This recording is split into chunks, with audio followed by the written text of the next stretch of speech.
Good afternoon, everyone, and thank you for joining us on this Friday.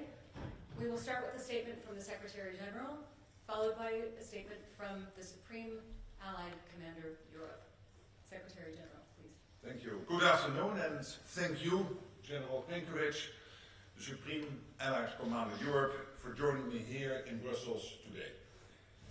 In the early hours of Wednesday, September 10th, numerous Russian drones violated Polish airspace. NATO's air defenses were activated and successfully ensured the defense of NATO territory. Whilst this was the largest concentration of violations of NATO airspace that we have seen, what happened on Wednesday was not an isolated incident. Russia's recklessness in the air along our eastern flank is increasing in frequency. We have seen drones violate our airspace in Romania, Estonia, Latvia, and Lithuania. Whether intentional or not, it is dangerous and unacceptable. At a meeting of the North Atlantic Council on Wednesday morning, allies discussed the situation in light of Poland's request for Article 4 consultations. Allies expressed full solidarity with Poland and denounced Russia's reckless behavior. NATO's core task is to deter aggression and defend every member of this alliance against whatever threats we face. Safeguarding our eastern flank is of utmost importance. This is why we have forward land forces deployed in 8 countries, with contributions from every ally supporting these contingents, and plans in place to scale up our presence if and when required. We have air defenses, ground, sea and air-based systems. Here too, with contributions from allies across Europe and North America working together every day to ensure that we are prepared and ready to defend every inch of Allied territory. We stood up Baltic Sentry at the beginning of this year to help safeguard critical infrastructure from reckless behavior in the Baltic Sea. And today, General Plenković and I are here to announce that NATO is launching Eastern Sentry to bolster our posture even further along our eastern flank. This military activity will commence in the coming days and will involve a range of assets from allies including Denmark, France, United Kingdom, Germany and others. In addition to more traditional military capabilities, this effort will also feature elements designed to address the particular challenges associated with the use of drones. Eastern Sentry will add flexibility and strength to our posture and make clear that as a defensive alliance, we are always ready to defend. I am confident in the strength and ability of this alliance, not least because of the excellent leadership of our top brass. So let me pass the floor to General Grinkovic to provide a bit more detail about how we are reinforcing our posture through Eastern Century. General, you have the floor. Thank you, Secretary General. It's a great honor to be here by your side in Brussels for this important announcement, one that will strengthen our defenses. Integrated and layered air defenses, both air and ground-based, will be key as we move forward. This was on top of everyone's mind in the Baltic states, where I just returned from a short while ago. My conversations with leaders in Estonia, Lithuania, and Latvia focused on NATO's response to the reckless and dangerous act that occurred in Poland earlier this week. I am incredibly proud of our response. It was decisive and it was effective, and it speaks to the capability and professionalism of 32 allies working together. As the Secretary General just mentioned, this decisiveness will continue with Eastern Century. Although the immediacy of our focus is on Poland, this situation transcends the borders of one nation. What affects one ally affects us all. This is an issue that impacts all of the alliance, and we will treat it as such. Eastern Century will be flexible and agile, delivering even more focused deterrence and defense exactly when and where needed. It will include additional enhanced capabilities. It will integrate air and ground-based defenses, and it will increase information sharing amongst nations. Foremost, it will even further strengthen our posture to shield and protect the alliance. Allies stand in solidarity with Poland and are committed to this endeavor. We have already seen announcements on the deployment of forces from France, Germany, Denmark, and the United Kingdom, and we expect others soon. As part of Eastern Century, we will also work with Allied Command transformation, as we did in Baltic Century, to rapidly experiment and field new technologies, such as counter-drone sensors and weapons. Poland and citizens from across the alliance should be assured by our rapid response earlier this week and our significant announcement here today. NATO will continue to defend every inch of its territory. Thank you, General Grinkovic, and I'm grateful to you and your team for the quick and decisive work you have done over the last days, and indeed every day of the year, to keep our people safe. Indeed, I'm also grateful to our Supreme Allied Commando Transformation, Admiral Pierre von Jay. He is playing a key role on how we innovate and adapt our technology and tactics to address whatever new and novel challenges we may face, including from drones. NATO is a defensive alliance, and it is our job to ensure that we are doing all that is necessary to deter and defend. The reckless behavior we have seen from Russia is deeply dangerous. Our assessment of the incidents on Wednesday is ongoing, and whether or not Russia's actions were deliberate, Russia violated NATO airspace. Therefore, we must, as NATO, make clear our resolve and our ability to defend our territory. And that is exactly what Eastern Century is designed to do. It will bolster our posture, add flexibility to our approach, and ensure the safety and security of our eastern flank. Thank you so much.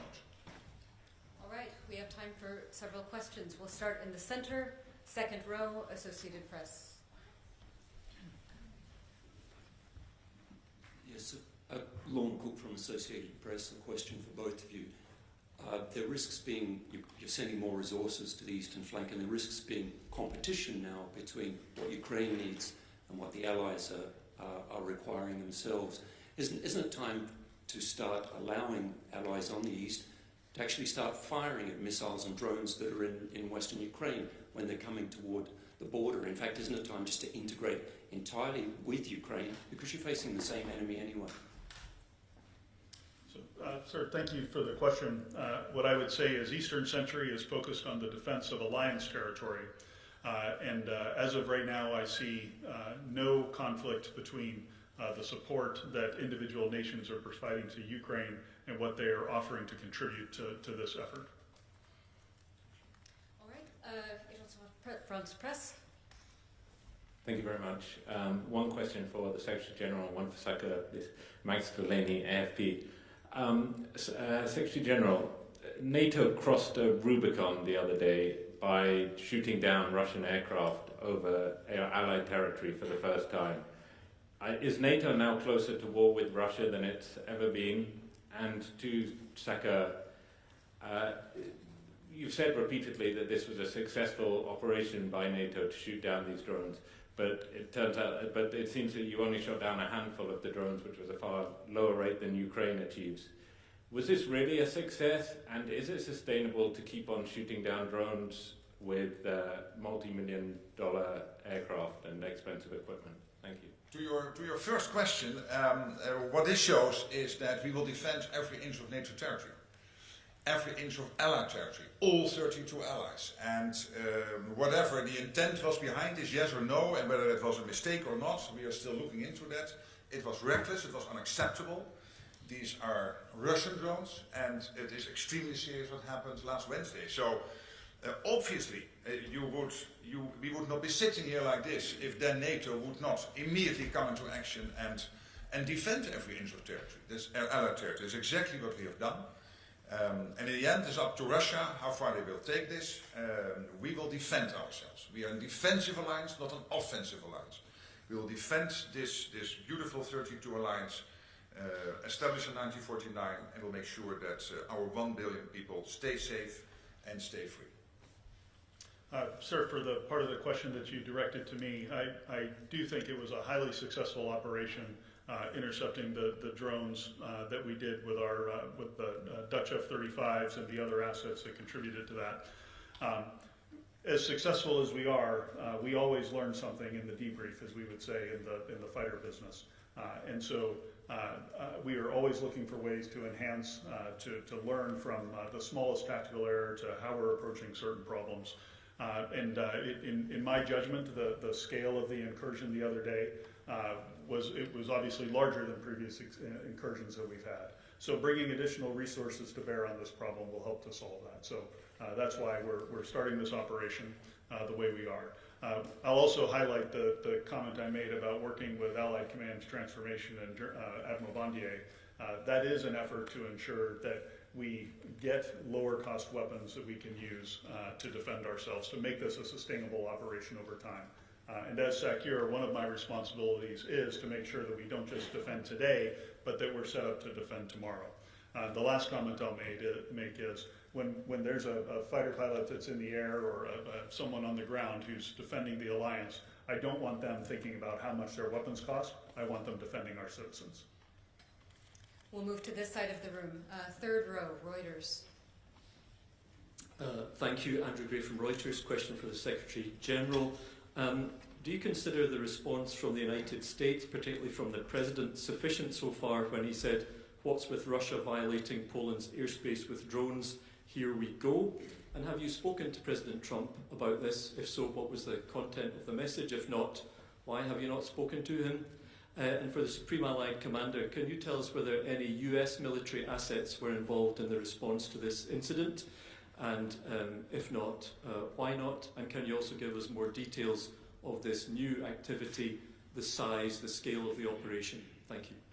To your first question, I think the American reaction was very clear by the American President, also by the ambassador here. It's absolutely clear that we all stand together on this.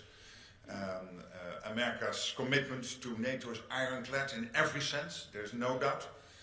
So I was very happy with the American reaction, and I'm not disclosing every phone call, every discussion I have, but you have seen in the press reported a phone call by the Polish President to Donald Trump, the American President. I spoke also with the Polish President. I think that was a very good phone call, clearly building also on the excellent relationship the two have been building last week during the visit of the new Polish President to the White House. So I'm absolutely satisfied on that front. As far as U.S. military assets, I'm right here, and I'm involved. and the United States commitment to the integrated military structure of the alliance remains. For kinetic assets the other day, there were not any. This is a function of the rotation of forces that we have to our different missions around the alliance, so and simply a matter of scheduling more than anything else. As we look forward to your question on more details on the size and scope, Eastern Sentry, as I envision it, is going to cover the entire eastern flank of the alliance, from the high north to the Black Sea and the Mediterranean, anywhere that we might see a threat from the Russians. And modeling on Baltic Sentry, which is a highly successful operation in the Baltic Sea, we have been able, through our presence and through adapting the level of forces that we have at any particular time based on how we assess the threat picture, to prevent any attacks on undersea infrastructure in the Baltic Sea since we started that operation. The same logic of this vigilance activity will apply, in that across the eastern flank we'll constantly adjust and change our posture in a manner that keeps the adversary off guard, but also responds to specific threats as we see them emerging. Fourth row center. Thanks for the question. Thomas Kutschka with Frankfurter Allgemeine Zeitung. I have two questions. The first one, for the immediate future, when will this new operation be up and running? Baltic Sentry was just a matter of days. Is that the time frame you're considering? And then in the longer term picture, the President of the European Commission this week suggested or proposed a drone wall as an answer to the new threat, to be possibly financed from the common EU budget.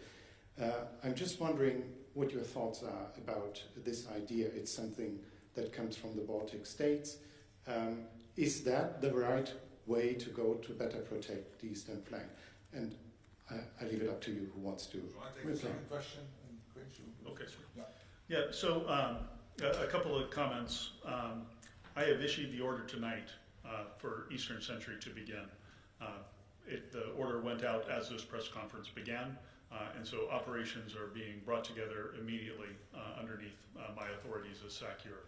Now, it will take some time for us to bring everything together with the new contributions that have been coming in, and we'll continue to work on this and refine the design of the operation moving forward, but it begins immediately. I'll just make one comment on the drone wall, Secretary General. This is very in line with some of our thoughts of fortifying our eastern flank from a land and air domain perspective. And just coming back from the Baltics, the number of states are making investments in technologies, learning lessons from Ukraine about what kind of sensors and what kind of weapons, kinetic and non-kinetic, might be effective. And so integrating those sorts of defenses into our daily deterrence activities and into our regional plans is absolutely going to be something that we want to do moving forward.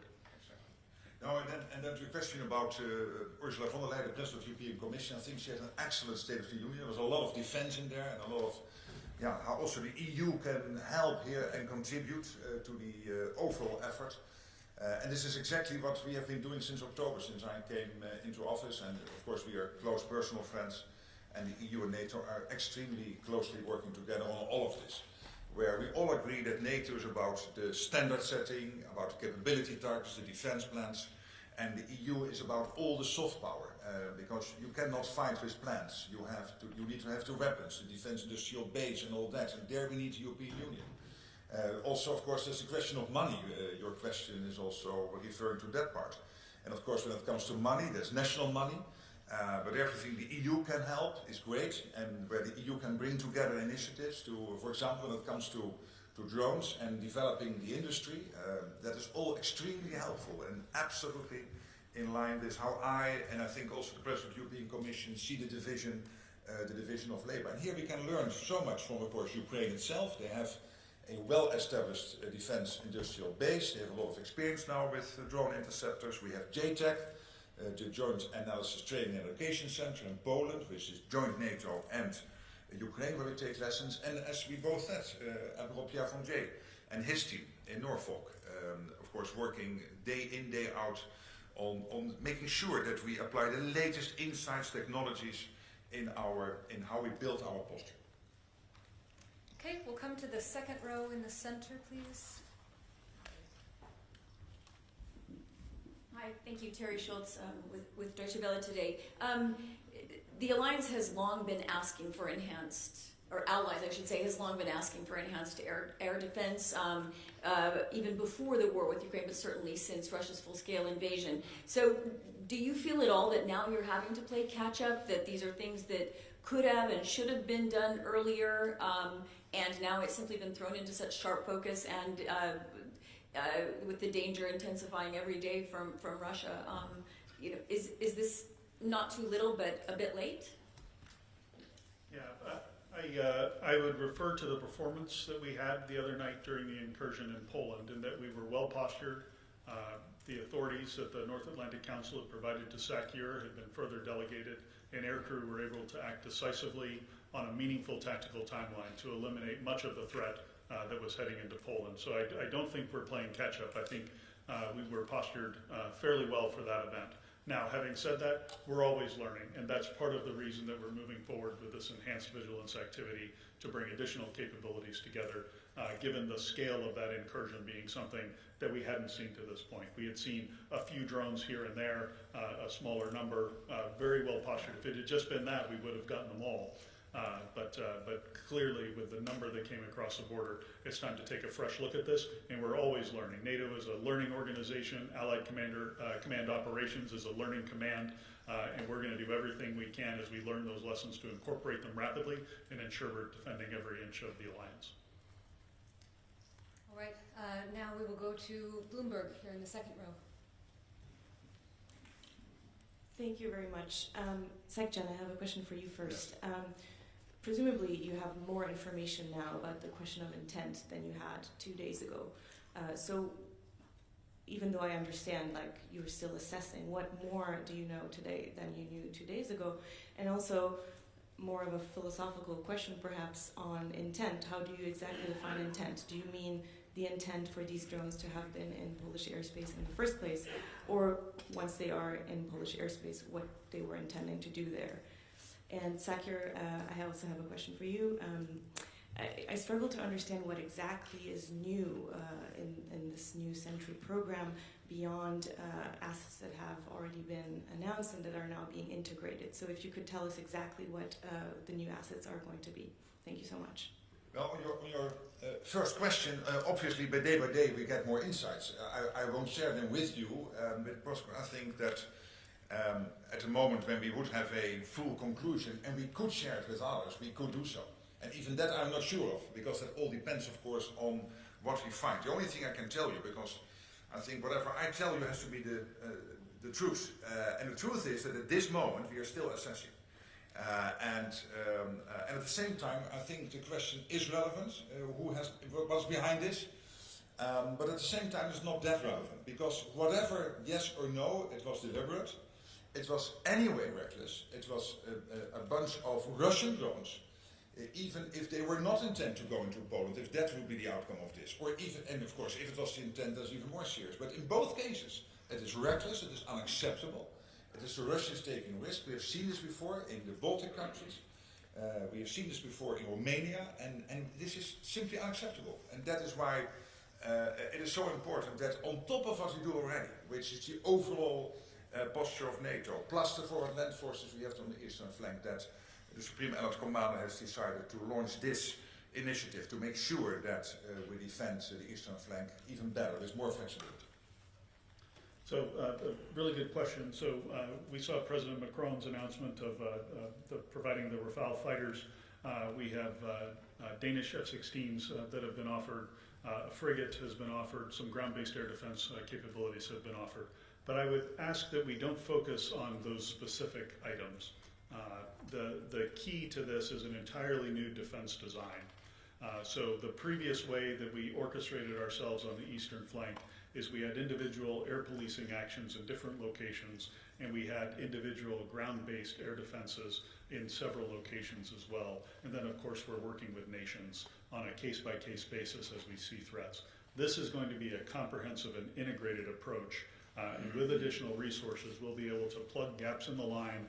We'll be able to concentrate forces where we need to defend at a moment of a particular threat. And we'll have much better communication across the entire eastern flank so that it's truly an integrated approach to this defense. Thank you.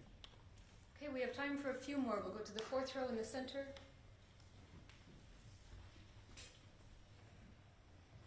It's Gül from NTV Turkey. Just a little follow-up to my colleagues from Bloomberg question with regard the intent. We don't know yet the intent, but there were some, no divisions, but different approach from member states with regard to support we have to give to Ukraine or to defend ourselves. So do you think that this Russian aggression unite against, again, the member state, that we should give the necessary helps to Ukraine and that we should defend ourselves? And my question to Saker is that if Russia aggression increases, do you need to come back again to North Atlantic Council to have a mandate, or is the operation given now gives you enough room so that if the aggressions increase, you can increase your ways and means? Thank you.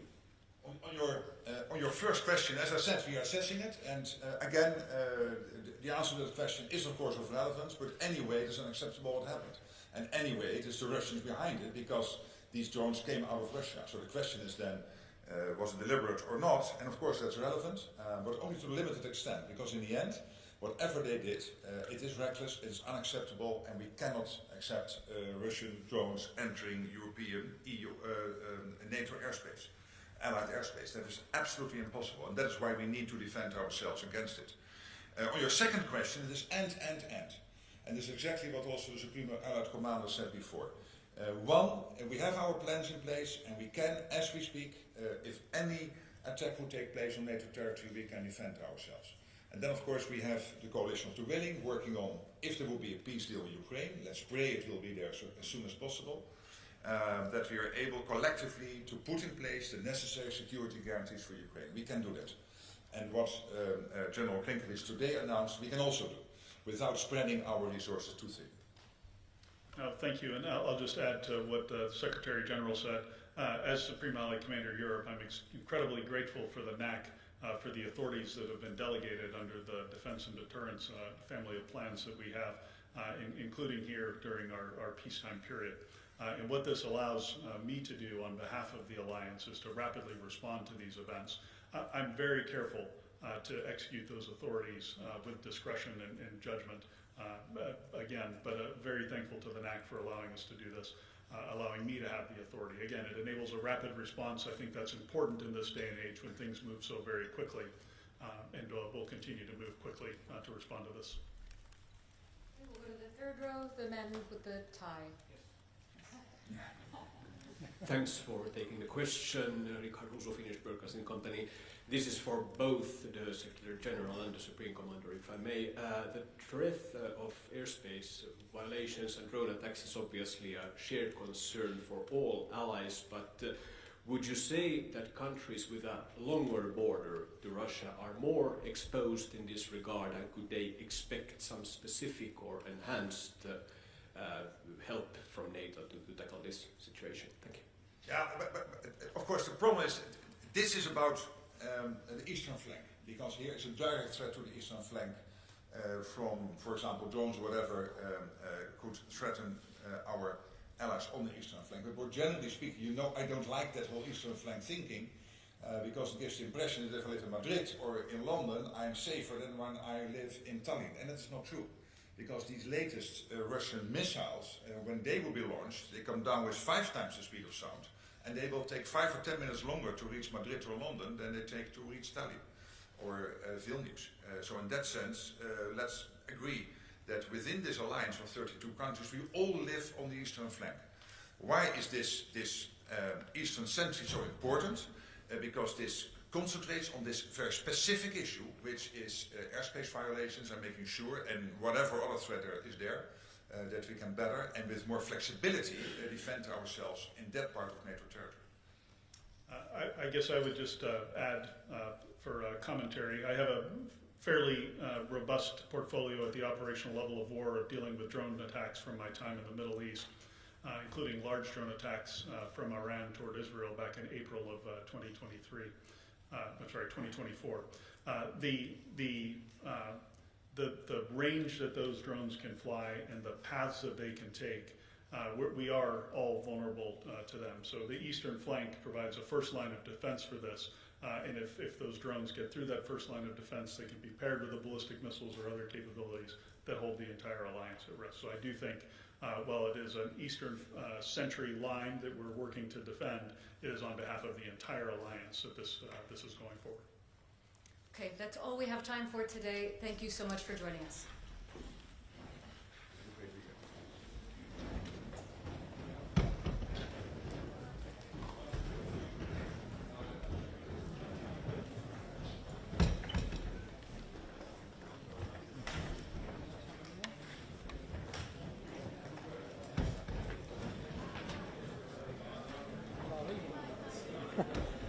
Het is weekend, hè?